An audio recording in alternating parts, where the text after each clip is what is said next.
seminar, and it's about an amazing experience that you be living and the next day in the community Tomas Borja. I'm just gonna start sharing some information about Tomas Borja. First of all, it's like a brand new reparto, so that means it's a land taken by the inhabitants of Tomas Borja 3 years ago. And in this piece of land, there live in 300 families, but we're gonna have the chance to meet only 7 families from this neighborhood. But before that, I want you to get to know more about facts about poverty of Nicaragua, and Jessica, my co-coordinator, is going to explain more about it. Hi, this is Jessica in Leon, Nicaragua, and I'm just going to share some facts about Nicaragua with you. So, if I can have a volunteer read this, 26,500 to 30,000 children die each day due to poverty. 27 to 28% of children are underweight in developing countries. 1.8 million people die from diarrheal diseases due to unsafe water, sanitation, and hygiene. 90% of these children are under 5 years old. 1.6 billion people live without electricity. So if you think about that, there's 7 billion people in the world, and that's 1/4 of humanity. 1.3 billion people live on less than $1 a day. 3 billion people live on $2 a day. So you can see that's about half of humanity as well, and 1.3 billion that live on less than $1.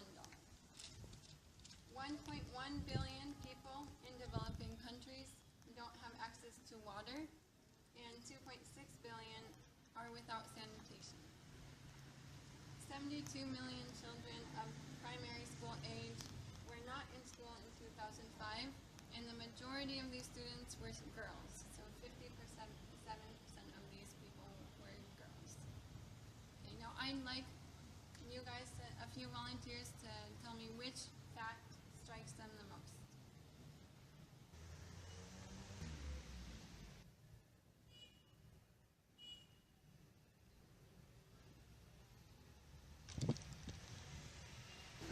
Now I'm going to share some facts about living conditions in Nicaragua. These are multiple choice questions, and there's A and B. The first one is, most rural inhabitants do not have access to A, medical care, electricity, or proper sanitation, B, medical care, safe drinking water, proper sanitation, or food. So the correct answer is B.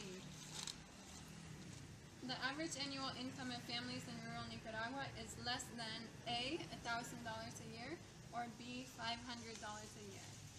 So B, 500 is the correct answer. Blank percent of people live in smoke-filled shacks with dirt floors and open cooking fires. A, 90%, or B, 95%. So the answer is B. Many families in poor living conditions in Nicaragua only have enough food for blank meals per day. A is 1, B is 2. Unfortunately, the answer is A, number 1. Blank percent of the poor live in rural areas, and blank percent of these are extremely poor, unable to meet daily food needs. A is 3/4 and a half, B is a half and a fourth. The answer is 3/4 of the poor live in rural areas, and half of these are extremely poor.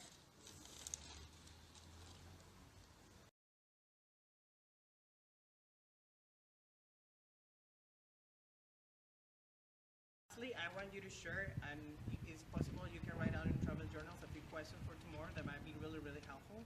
So you can ask people over there when or where you were born, how many kids you have, how many member families have in your family, how many years have you lived in Tomas Borja, or who's the first person who wake up and who's the last person going to bed. This question might help you to get to know better the people, and obviously to build stronger relationship with them. Additionally, for tomorrow, remember that we're going to visit a Tomas Borja community. Can you repeat that name? Tomas Borja. And also for tomorrow, we have some indications. First of all, you're going to have this chance to experience your first bucket shower, not related to the bucket challenge, but that means that you're going to live like the people that live there, and they have to carry their own water from each wells to their homes to have water for drinking, cooking, and obviously for showering and do other stuff for the house. Besides that, you will not be able to carry any value, such as mobile phones, cameras, etc. Because part of the experience is like be and feel as you were a citizen or an inhabitant of Thomas Borges, and obviously take the challenge the best way you can. So with that said, I just want to show you the Thomas Borges. The little stars, those are the houses that we are visiting, and the little drops, those are the walls. So that means like most of you are gonna stay in near houses, like here and here, and each house it might be near to a well. So that means you will have the experience to help the people to carry the water from each wells. So now we are almost at the end of the seminar, and just to close the seminar, another important and relevant information is like tomorrow we're gonna have for meals only rice and beans, or your favorite gallo pinto and water. Why? Because most of the population, as Jessica was sharing, live on less than $1 a day. So obviously a basic meal in Nicaragua for impoverished families is only gallo pinto and water. But obviously they also might consume only beans and only rice, etc. But for tomorrow we're gonna have the chance to eat only rice and beans during breakfast and dinner. We're going to have lunch at the community. We're going to bring packed lunch on our way to say thank you to the families to open their house for us. And also remember important dress code. It's going to be pretty much comfortable shoes, t-shirt and long trousers. Remember box sprays, sunscreen, and your washable clothes because it's going to be really, really hot over there. But we want you to enjoy this experience because it's going to be one of the most life-changing experiences so far.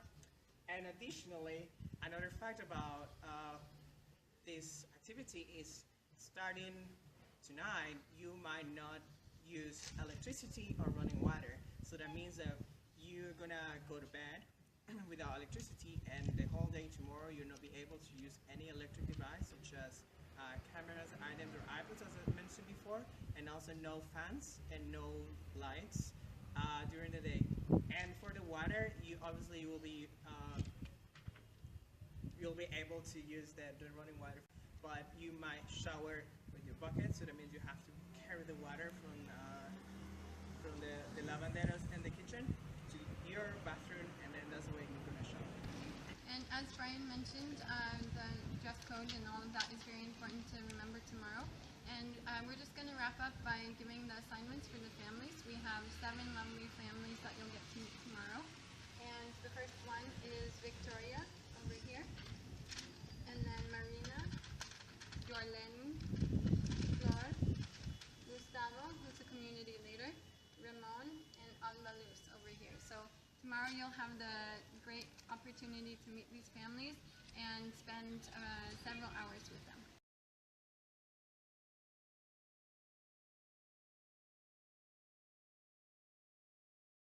Okay guys, just a few tips for the Liminal Learn Day seminar. It's like be confident is like super key. If you don't show confidence to the students, then like nothing's gonna work as well as you think it is. Also, environmental assessment is very important because the student needs to know where the family is, like a little bit more about like how many members they have, like how many kids or how many children, or like how many like adults.